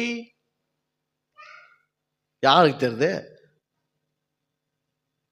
அப்படியே ஒரு சோகமாயிட்டார்னா, இவர் ஃபீல் ஆயிட்டார்னா, இவர் வருத்தப்பட்டார்னா, இவர் அப்படியே மனம் உடைஞ்சு வேதனையா உட்காந்துட்டார்னா, அங்க அப்படியே தேவதைகள் வானத்திலிருந்து இறங்கி இயேசுநாதரை தோட்டத்தில் பலப்படுத்தினாங்கல்ல, வியாகுலத்தோடு கண்ணீரோடு, பிதாவே இந்த பாத்திரம் என்னை விட்டு நீங்க கூடுமானால் நீங்கபடி செய்யும் அப்படின்னு பிரார்த்தனை பண்ண உடனே தேவதூதர்கள் இறங்கி அவரை பலப்படுத்தினாங்களாம். அவர் என்ன பண்ணாங்களா? அது போல நீ சோகமாயிட்டா யாருன்னா இறங்குவாங்கன்னு பார்த்து நிக்கிறியா? இருக்கிறதும் பிடிக்கின்னு போயிடும். சோகமாயிட்டா என்ன பண்ணாது? சக்தியெல்லாம் எங்கிருந்து வானத்திலிருந்து இறங்காது. இருக்கிறது என்ன பண்ணும்? பிடிக்கின்னு போயிடும். அப்படியே இறங்கினாலும் இறங்கணுங்க இயேசுநாதருக்கு என்ன பண்ணாங்க? இறங்கணுங்க இயேசுநாதருக்கு என்ன பண்ணாங்க? அந்த பாத்திரத்தை சுமக்கிறதுக்கு, ஏத்துக்கிறதுக்கு, அதன் வழியா கடந்து போறதுக்கு, அதை முடிவு பரியந்தம் முடிக்கிறதுக்கு ஒரு தெம்பு கொடுத்தாங்களே தவிர எதை நீக்கல? பாத்திரத்தை நீக்கல. அப்ப நல்லா புரிஞ்சுக்கோ, நீ எதை சந்திக்கணுமோ அதை என்ன பண்ணி தான் ஆகணும்? சந்திச்சுதான் ஆகணும். அதெல்லாம் நீங்காது. இந்த கஷ்டம் நீங்கட்டும் சாமி, இந்த பிரச்சனை நீங்கட்டும் சாமி, இந்த துன்பம் போகட்டும் சாமி, இந்த வருமா அப்படியே ஆகட்டும் சாமி, இந்த சாத்தான் என்னை எதிர்த்து நிற்கிற எல்லா போராட்டம், எனக்கு விரோதமா எழும்புகிற ஆயுதம் என்ன ஆகாம போட்டோம்? வாய்க்காதே போட்டோம் சாமி. அதெல்லாம் போகாது சாமி. அது என்ன செய்யாது? போகவே போகாது சாமி. அதுல நுழைஞ்சு வெளியே வர்றதுக்கு உனக்கு வேணுமா என்ன கொடுக்கும்? அது சக்தியை கொடுக்கும், தைரியத்தை கொடுக்கும், தெம்பை கொடுக்கும், உற்சாகத்தை கொடுக்கும், ஊக்கத்தை கொடுக்கும், பலனை கொடுக்கும். அதுவும் இறைபக்தி உனக்கு இருந்தா, இறைவான்னு கூப்பிட்டா. மாறுலாம் நினைச்சானா நீ மடைமையில் தான் உட்கார்ந்துருக்கணும். நிறைய பேர் வாழ்க்கைய அடுத்த கட்டம், அடுத்த அடி, அடுத்த முயற்சி, அடுத்த முனைப்பு, அடுத்த நிலை அப்படின்னே யோசிக்கிறதுல. காரணம் என்ன தெரியுமா? தைரியத்தை, துணிவை இழந்துட்டாங்க. போதும் போதும் இவ்வளவு வாழ்ந்தது போதும், போதும் போதும் இவ்வளவு செஞ்சது போதும், போதும் போதும் இவ்வளவு அனுபவிச்சது போதும், போதும் போதும் ஒரு வீடு கட்டினது போதும். அடுத்த கட்டத்துல அவ்வளவுதான், லைஃப் வந்து செட்டிலாம். எது? ஒரு பொண்டாட்டி கட்டி, ஒரு வீடு கட்டி, பிள்ளைங்களுக்கு படிப்பு கொடுத்துட்டா, கல்யாணம் பண்ணி வச்சுட்டா லைஃப் என்னது? செட்டில் ஆயிடுச்சான். லைஃப் எப்படா செட்டில் ஆகும்? லைஃப் செட்டில் ஆகுமா? லைஃப் செட்டில் ஆகுமா? உன்னை நீயே ஏமாத்திக்கிற. உன்னை நீ என்ன பண்ற? ஏமாத்திக்கிற. வாழ்வு இதுதான், வாழ்வுக்கான வரையறை இதுதான், வளர்ச்சி இதுதான், வளர்ச்சிக்கான வரையறை இதுதான், இதுதான் என்னோட எல்லை அப்படின்னு உன்னை நீயே ஒரு மாய வலையில சிக்கி திருப்திப்படுத்திக்கிற. அளவை நீயே வகுத்துக்கிற, திட்டம் நீயே பண்ணிக்கிற.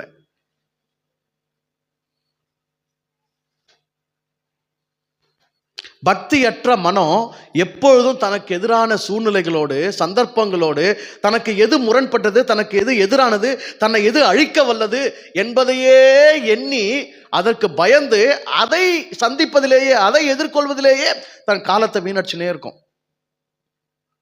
ஆக்கப்பூர்வமான செயல் அதுகிட்ட இருக்கவே இருக்காது.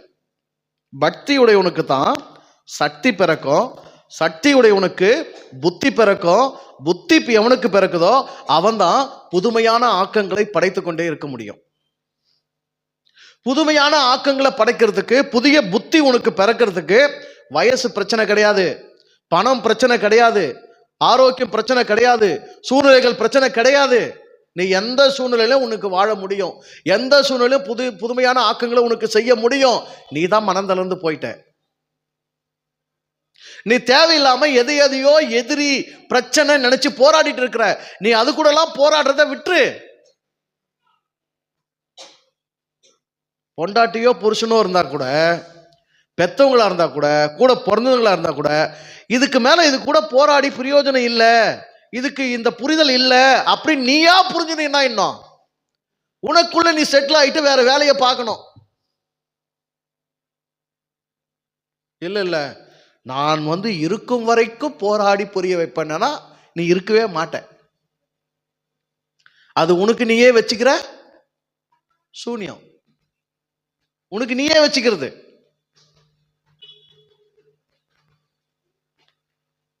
நல்லா புரிஞ்சுக்க, பக்தி உள்ளவனுக்கு வாழ்க்கை போராட்டம் இல்லை, வெறும் சமர்ப்பணம் மட்டும்தான். கம்சனுக்கு தான் வாழ்க்கை போராட்டம். உன் வாழ்க்கையில நீ எதனோடு போராடி கொண்டிருந்தாலும் அந்த பகுதியில நீ பக்திக்கு இடம் கொடுக்காம ஆணவத்துக்கு, கம்சனுக்கு இடம் கொடுத்துட்டேன்னு அர்த்தம். அதை நீ நல்லா கவனிச்சுக்கோ. எல்லா பகுதிக்கும் நீ யாரை வரவையே, அனுமானை கூப்பிட்டுக்கோ. எல்லா பகுதிக்கும் அவனை கூடு. ஆஞ்சநேயா பக்தியே வந்துரு, பக்தியே வந்துரு. இறைவா நீதான் எல்லாம், நான் இல்லை. இறைவா நீதான் எல்லாம், நான் இல்லை. மந்திரமாவே ஆயிட்டோம். இறைவா நீதான் எல்லாம், நான் இல்லை. இறைவா எனக்கு இல்லை, எல்லாம் உனக்கு தான். இறைவா என்னால் இல்லை, எல்லாம் உன்னால தான். இறைவா நான் என்பதே உன்னால தான்.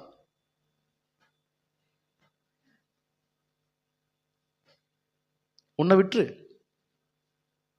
உன்னை விட்டா நீ இல்லாம போயிடுவ நீ நினைக்கிற, பயப்படுற. இல்ல, உன்னை எவ்வளவு விடுறியோ அவ்வளவு நீ இருப்ப.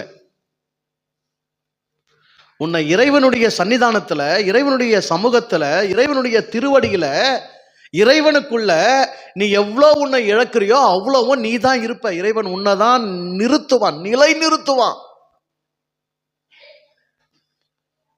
அவங்கிட்ட நீ நிக்கிறதுக்கு இழக்கிறது தான் வழி, இழுத்து பிடிக்கிறது வழி கிடையாது. ஏன்? நீ கேட்காமையே உன்னை செஞ்சுவான், நீ கேட்காமையே உனக்கு தந்துவான், நீ கேட்காமையே உன்னை பிறக்க செஞ்சுவான், நீ கேட்காமையே உன்னை வாழ வச்சு நிற்கிறவான், நீ கேட்காமையே உனக்கு ஆயுசு கொடுத்துவான், நீ கேட்காமையே இந்த உடம்ப கொடுத்துவான், நீ கேட்காமையே இந்த உலகத்தை உனக்காக படைச்சுவான், நீ கேட்காமையே இந்த உலகத்தை இன்னைக்கு வரைக்கும் உனக்காக இயக்கிட்டு இருக்கிறான், நீ கேட்காமையே இந்த நாளை உனக்காக பிறக்க செஞ்சிருக்கிறான். அவங்ககிட்டயே போய் ஈர்த்து பிடிச்சி நிற்ப, நானும் நிற்பேன், அவங்ககிட்ட போய் நானும் நிற்பேன். அவங்ககிட்ட என்ன ஆகலாம்? என்ன ஆகலாம்? நிர்வாணம் ஆயிடலாம். அவங்ககிட்ட என்ன ஆகலாம்? நிர்வாணம் ஆயிடலாம், அம்மனம் ஆயிடலாம். எதுவுமே நான் இல்லை, எதுவுமே எந்த இல்லை, மொத்தம் ஒன்று தான், என்ன பண்ணுமோ பண்ணிக்கிடாங்கலாம். அந்த அப்படி பக்தி கொண்டவங்க தான் கிருஷ்ணன் மீது காதல் கொண்டாங்க, கடவுள் மீது காதல் கொண்டாங்க, கடவுளையே கணவனா நினைச்சாங்க, கடவுளையே மணவாளனா நினைச்சாங்க. அவங்க தான் சொல்றதுக்கு தகுதி எது? நான் அவன் தாரமானவன். அந்த அவன் தாரமானவன் கூட பாருங்க, பெண்கள்லாம் இன்னு சொல்ல மாட்டோம், ஆண்கள்லாம் இல் சொல்ல மாட்டோம். அங்க வந்தோடனே நம்ம இடிக்கும், நான் அவன் தாரமானவள் அப்படின்னு பொண்ணு சொல்லும் போது ஆம்பளை நான் அவன் தாரமானவன், நான் அவன் தாரமானவன் அப்படின்னு ஆம்பளை சொல்லும் போது பொம்பளைங்களாம் நான் அவன் தாரமானவள். ஏன்னா அங்க என்ன? நான் பெண். ஏன் இன்னும் சொன்னா இல்லு சொன்னா அது எங்க பிரச்சனை கிடையாது. நான் ஆணும் இல்லை பெண் இல்லையே, நான் வெறும் ஆன்மா தானே. அப்ப இன்னும் எதை விட முடியல எனக்கு? வெறும் நாவரிக்கல் கூட என்ன விட முடியல, அங்க கூட என்ன உன் தலை தூக்குது, நல்ல படம் எடுக்கிற மாதிரியே. நீ ஒரு பொம்பளை இன்னு சொல்றீங்க, நீ ஒரு ஆம்பளை இல்லு சொல்றீங்க. ஒரு இன்னையும் இல்லையும் கூட உனக்கு விட்டு கொடுக்க முடியலையே. சொல்லு, ஒரு இன்னையும் இல்லையும் கூட விட்டு கொடுக்க முடியலையே, வேற என்ன விட்டு கொடுத்துட்டு நீ இருப்ப?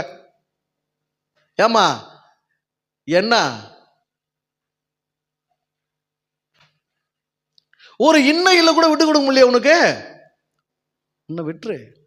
இறைவனிடத்துல பக்தி கொண்டு சமர்ப்பணம் செய்து உன்னை நீ இழக்க இழக்க உன்னை நீ பெறுகிறாய். அதுக்கு பேர் தான் ஆதாயம். இறைவனில் உன்னை இழப்பதில் இருக்கிறது உன்னை நீ ஆதாயம் செய்து கொள்வது.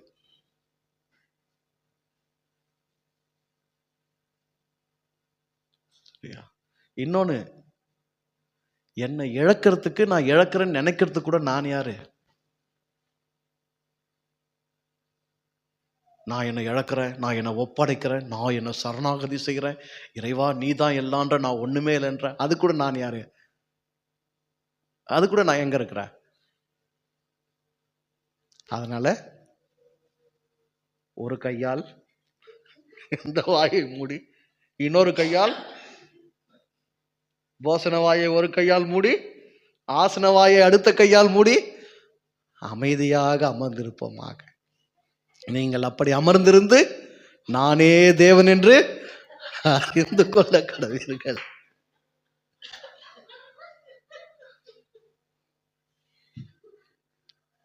வேற இல்லை, அதான் உண்மை, யதார்த்தம், சத்தியம். கம்சன் மனம், கம்சன் உண்மையிலேயே சக்தி நிறைந்தவன், வரம் பெற்றவன், வல்லமை பெற்றவன். ஆனா அவனுடைய புத்தி என்னாச்சு தெரியுமா? இறைவனோடு ஒத்திசைவு கொண்டு, இறைவனை மனதார வாழ்த்தி புகழ்ந்து பாடி, இறைவனை பெரியவனாக உணர்ந்து தனக்கு கிடைச்ச ஆற்றலையும் சக்தியையும் புத்தியையும் அவன் ஆக்கப்பூர்வமான செயல்களை படைச்சிருந்தா இன்னும் பல ராஜ்யங்களுக்கு அவன் சக்கரவர்த்தியா இருக்கலாம். ஆனா இருந்த ராஜ்யம் அழிந்து, கூட தனக்கு பலமா இருந்த அரக்கர்கள்லாம் அழிந்து, தனக்கு இருந்த சக்தியெல்லாம் வீண் விரயமாயி, எடுத்த முயற்சிகள்லாம் தோல்வி கண்டு, பயமும் நடுக்கமும் கவலையும் பிடிச்சு கடைசியில சாகுது, மரணத்துக்கு ஒப்பா தன்னையே இழந்து போற நிலைக்கு வந்ததுக்கு காரணம் என்னன்னா போராட்டம். தேவையில்லாததோடு போராட்டம். எதை எதிர்க்க கூடாதோ அதை எதிர்த்து போராட்டம், தனக்குத்தானே எதிராக போராட்டம். நீ கவலைப்படுற நேரம் நல்லா புரிஞ்சுக்க, நீ கவலைப்படுற நேரம் நீ உன் லைஃபை வேஸ்ட் பண்ணி இருக்கிற நேரம். உன் வாழ்க்கையே நீ சிதைத்து கொண்டு இருக்கிற, வீணாக்கின்னு இருக்கிற. நீ கவலைப்படுற நேரம், நீ பயந்து கொண்டு இருக்கிற நேரம், உன்னையே சிதைத்து உன் வாழ்க்கையை நீ வீணாக்கி கொண்டு இருக்கிற. நீ வீணா குழப்பமா தேவையில்லாத போட்டு யோசிச்சுட்டு இருக்கிற நேரம் உன் வாழ்க்கையை நீ வீணாகிட்டு இருக்கிற. அவசியம் இல்லை. உனக்கு என்ன புரியணும்? இதெல்லாம் அவசியம் இல்லை. அதுக்கு பதிலாக என்ன செய்யலாம்? அது பதிலாக என்ன செய்யறதுக்கு ஒன்றும் இல்லை சாமி, இவ்வளோ பிரச்சனை இருக்குது, இவ்வளோ போராட்டத்துக்கு என்ன பண்ணுறது தெரியல. பாட்டு பாடு. என்ன பாடு? உனக்காகத்தானே 1000 பேரை இறைவன் இந்த பூமியில வர செஞ்சு அவனுக்கெல்லாம் புத்தியில ஏதோ ஒரு புரிதலையும் உணர்வையும் கொடுத்து பக்தி பாடல்களா ஏகப்பட்ட பாட்டை எழுதிட்டு போக வச்சிருக்கிறான். யாருக்கா செஞ்சுட்டு போயிருக்கிறான் சொல்லு. ஒரு ஆடியோ பதிவை கண்டுபிடிச்சி, ஒரு இசை கருவிகளை கண்டுபிடிச்சி, அதுக்கு ஒருத்தர் இசை அமைக்க செஞ்சு, ஒருத்தர் அழகான குரலில் பாட வச்சு, அதை பதிவு செஞ்சு, அதை கேசட் ஆக்கி, சிடி ஆக்கி, இன்னைக்கு எல்லாத்துக்கும் மேலே யூடியூப்பில் போட்டு, செல்லில் உன் கையிலேயே கொடுத்து வச்சிருக்கிறானே.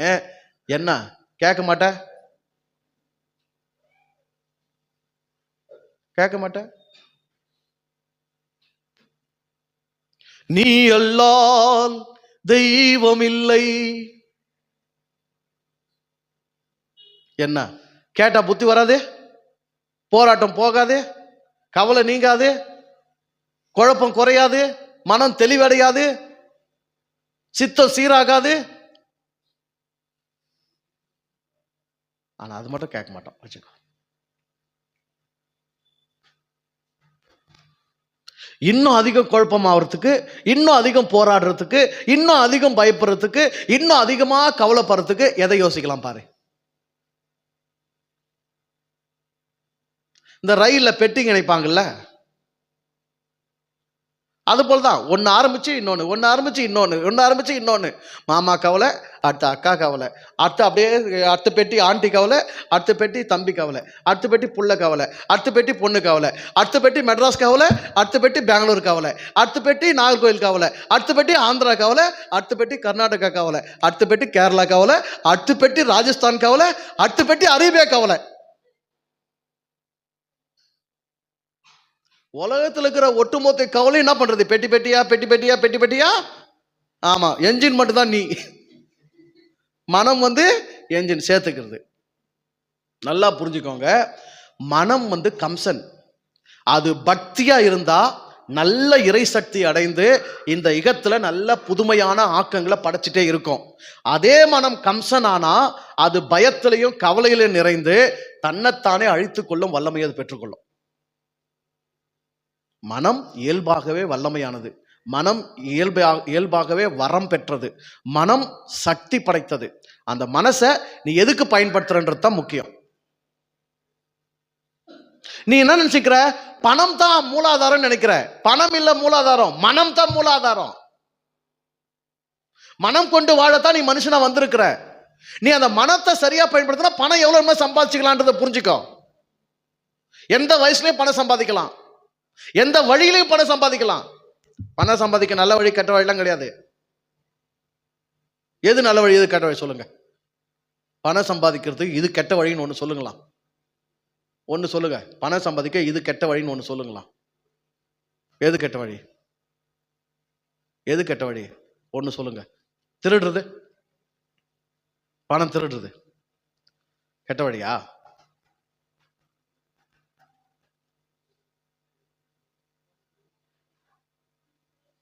எங்க திருட முடியும்? இருக்கிறவங்க திருட முடியும். எப்படி திருட முடியும்? அவன் பொறுப்பு இல்லாம தான், அவன் பாதுகாப்பு இல்லாம தான், அவன் கவனம் இல்லாம தான் நீ திருட முடியும். திருடுறதுக்கு என்ன வேணும்? அவன் சம்பாதிச்சு சேர்த்து வைக்கிறதுக்கு இவ்வளவு காலம் பட்ட திறமையை விட, உழைப்பை விட, முயற்சி விட கொஞ்ச நேரத்தில் அதை போய் திருடின்னு வரதுக்கு அதிக திறமை வேணும். சும்மா போய் திருடின்னு வந்துட முடியும்? சொல்லு, சும்மா திருடின்னு வந்துட முடியுமா?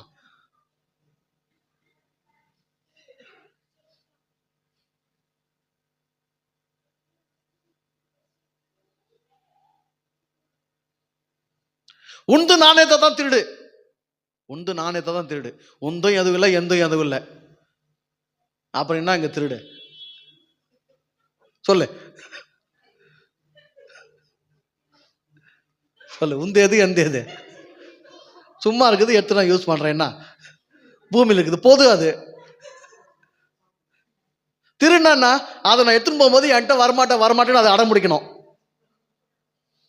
திருடனா என்னங்க, நான் அதை எடுத்துன்னு போகும்போது உங்கள்கிட்ட நான் வரமாட்டேன் அது என்ன பண்ணோம், அடம் பிடிக்கணும். நான் அவங்க தான் இருப்பேன்னு அது சொல்லணும். அது சொல்லுமா? அப்படி சொன்னா அதுக்கு பேர் திருடு. முடிஞ்சா எடுத்துக்கோ, வா என்கிட்ட வா, என்கிட்ட என்ன இருக்குதோ முடிஞ்சா எடுத்துன்னு போக முடிஞ்சா எடுத்துக்கோ, அது உன் திறமை.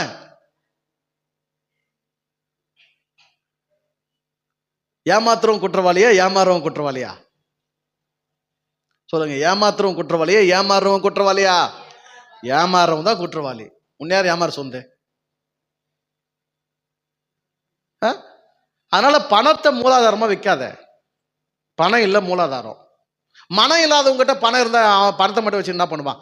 பணம் ஒருத்தக்கிட்ட எக்கச்சக்கமாகுது, ஆனா மூளை வேலை செய்யல, புத்தி பேசகி போச்சு, மனக்கோளாறாகி போச்சு, மன நோயாளி ஆயிட்டான், மென்டல் ஆயிட்டான்.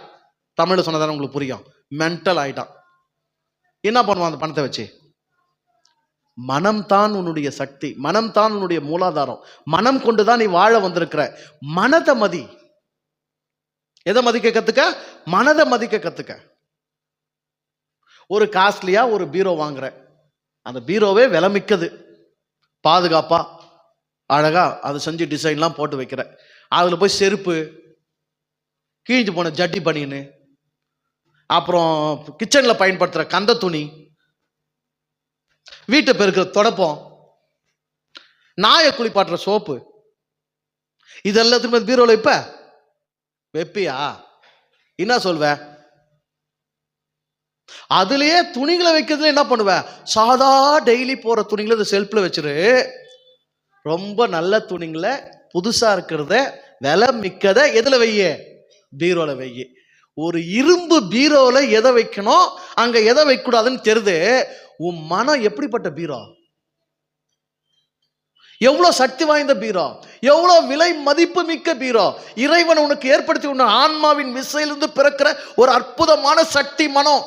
அதுல போய் கந்தை வைக்கிற, செருப்பு வைக்கிற, நாய் கழுவுற சோப்பு வைக்கிற, எவனோ பிரச்சனை இவனோ பிரச்சனை, அவன் என்ன சொன்னான் இவன் என்ன சொன்னான், அவன் என்ன பேசினா இவன் என்ன பேசினா, என்னத்தையும் குன்பதில் வைக்கிற.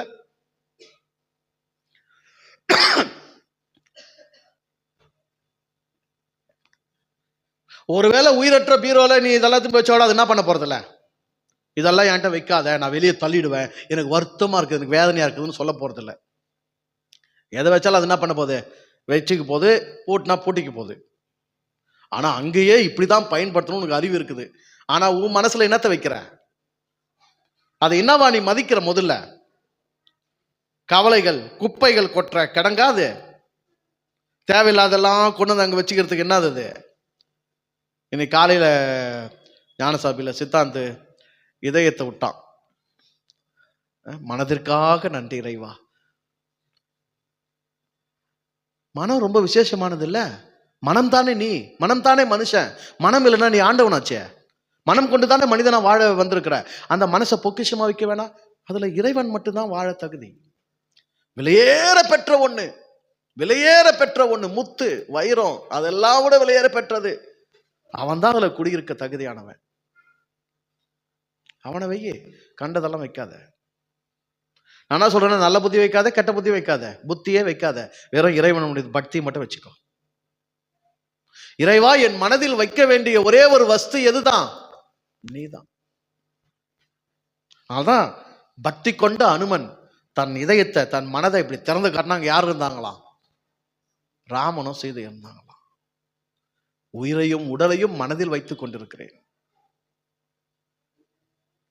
ராமன் என்பது உயிர், சீதை என்பது உடல்.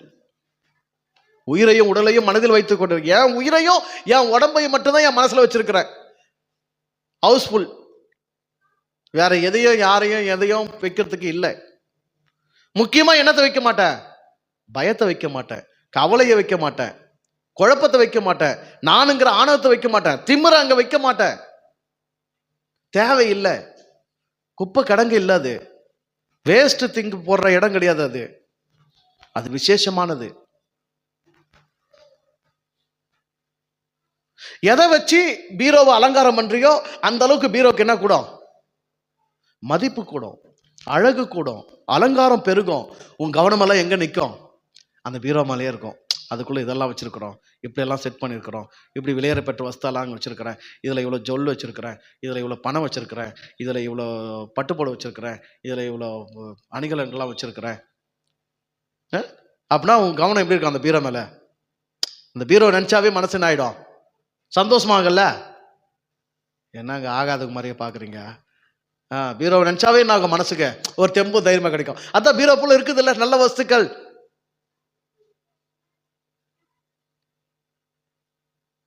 அப்படி மனம் நிறைய நல்ல வஸ்துக்கள். நல்ல வஸ்துக்கள் என்பது வேற எதுவும் கிடையாது. பொண்ணு இல்லை, பொருள் இல்லை, நகை இல்லை, நட்டு இல்லை, பணம் இல்லை. நல்ல வஸ்து என்பது இறை பக்தி. கடவுள் இருக்கிறான். யார் இருக்கிறான்? கடவுள் இருக்கிறான். அவன் கருணையோடு இருக்கிறான், அவன் இரக்கத்தோடு இருக்கிறான், அவனோடு நான் இசைந்து இருக்கிறேன். அவன் வேற நான் வேற இல்லைன்னு ஆயிருக்கிறோம். அப்புறம் என்ன? நான் நல்லா தான் இருப்பேன், நான் செழிப்பாக இருப்பேன், நான் சிறப்பாக வாழ்வேன். என் வாழ்வுக்கான முனைப்பு எல்லாம், என் முயற்சிகள்லாம் வெற்றியாக தான் முடியும். நான் கடந்து போவேன். ஒவ்வொரு முறையும் புதிய சவால்களை சந்திக்கிறதுக்கு துணிவு கொள்ளணும். ஐயோ இதை இழந்துட்டா, இந்த காலடி இதுல இருந்து எடுத்து அதுல வச்சுட்டா என்ன ஆகுமோ அப்படின்னு பயந்தா எங்கே தான் வச்சுக்கணும்? இங்கே தான் வச்சுக்கணும். நான் பாஸ்டர், சரி நான் பாஸ்டர், எனக்கு ஒரு காங்கிரிகேஷன், சரி எனக்கு ஒரு காங்கிரிகேஷன், அதில் ஒரு 80 பேர் மக்கள் இருக்கட்டும், அதில் ஒரு 15-20 பேர் தசமாக கொடுக்குறவங்க கொடுக்கட்டும், சந்தோஷம் தோத்திரம். வாரம் வருகிறவர்கள் ஒரு 50 பேர் 60 பேர் வரட்டும், அவர்கள் போடுகிற காணிக்கை ஒரு 5000 10,000. இப்போ இது ஒரு பாதுகாப்பு வளையம் தானே? பாதுகாப்பு வளையமா இல்லையா? இப்போ இதெல்லாம் விட்டு அவுத்து போட்டு அடுத்த காலடி எடுத்து வச்சிட்டா அந்த தலம் எப்படி இருக்குமோ? ஒரு பூமாலை போறதுக்குள்ள வைக்கலாம் போயிடல. போவாதாங்க? குருவுக்கு பூமாலை வாங்கி போட்டா யாரா வாங்கினறது? ஆடாச்சே வாங்கினறதுக்கு ஆளே இல்லடா, பூமாலை கூட வைக்கலாம போச்சேடா. ஐயோ இதுக்கு யாராவே இருந்திருக்கலாம், பாஸ்டாவே இருந்திருக்கலாம். துணிவு வேணும். வாழ்க்கையில் என்ன வேணும்? துணிவு வேணும். அப்பதான் புதிய சவால்களை, புதிய சந்தர்ப்பங்களை, புதிய சூழல்களை சந்திக்க முடியும். ஒன்னும் இல்லைங்க இங்க இழக்கிறதுக்கு. கடவுள் தான் உன்னை இருக்க செஞ்சிருக்கிறான். லாபம் நஷ்டம் அவனுக்கு. உனக்கு வெறும் ஓடுறது, ஆடுறது, விளையாடுறது, பார்க்கறது, ரசிக்கிறது, ருசிக்கிறது, இதுவா அதுவா, இவனா அண்ணவா, என்னவோ பூந்து விளையாடலாம், பார்த்துலாடான்னு போறதுக்கு மட்டும்தான் நீ. பேக்கப் மொத்தம் யார் தான்? அவன் தான். இறைவன் உனக்கு துணை செய்கிறான். உன் மனதை பக்தியால் நிரப்பு. கம்சனை விரட்டு. உன் மனதை கம்சனாக வைத்துக் கொள்ளாதே. சக்தி மிகுந்த உன் மனதை, அதன் ஆற்றலை, அதன் ஆக்கத்தை வீணடிக்காதே.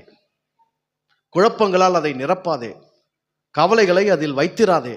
கலைந்து கொண்டே இரு. நிமிஷத்துக்கு நிமிஷம் அது வரும்போதெல்லாம் உஷாராயிடு. ஏன் வர நீ? உனக்கு என்ன கவலை? ஒரு நிமிஷம் யோசிக்கல, யோசித்த ஒன்று அடுத்த யோசனை என்ன யோசிக்கணும்? உன்னையா நான் யோசிக்கிறேன், நீ ஏன் எனக்குள்ள வந்த? உனக்கு இங்க இடம் இல்லை, கிளம்புன்னு சொல்லணும்.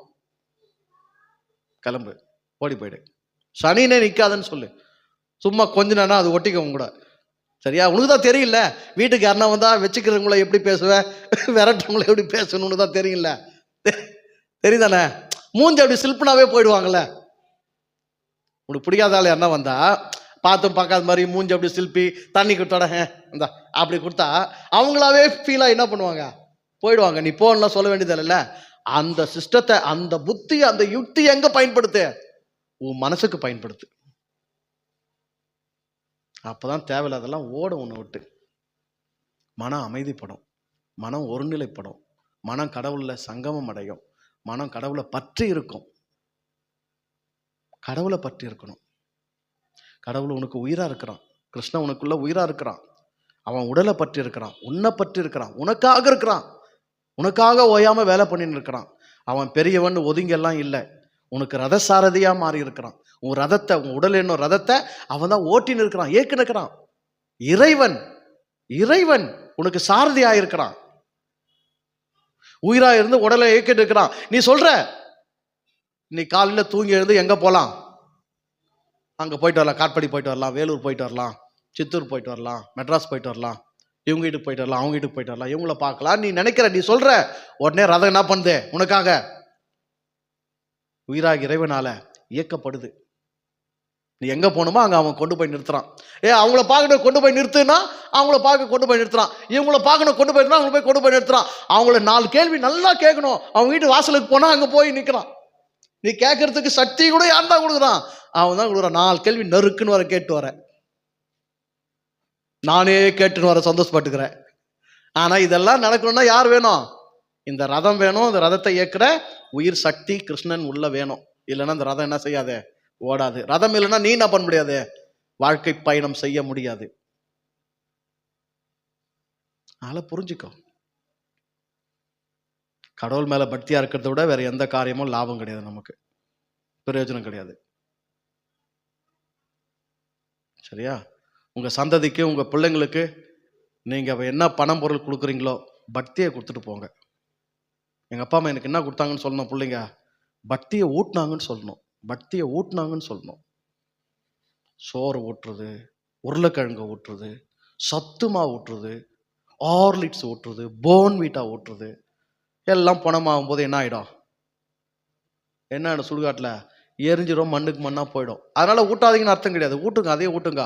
அது கூட சேர்த்து அதை விட அதிகமாக எதை ஊட்டிடுங்க? பக்தியை ஊட்டிடுங்க. அப்பதான் அது உள்ள, அது ஆன்மா நித்தியத்தில் நிலைச்சு வாழும். சோறு ஊட்டப்பட்டு வளர்க்கப்படுற புள்ள பூமியில் இருக்கிற வரைக்கும் உடம்புல ஆரோக்கியமா நல்லா வாழும். தப்பு இல்லை, நல்லா ஊட்டு, அதுவும் கடமை. ஆனா பக்தியை ஊட்டு கூட, எதை விட அதிகமா பக்தியை ஊட்டு. சரியா? பக்தி கொண்ட மனம் பரவசத்தை திளைத்து வாழும். ஸோ இன்னைக்கு இதோடு நிறுத்திக்கலாம். நல்லா இருங்க, சந்தோஷமா இருங்க. வாழ்த்துக்கள்.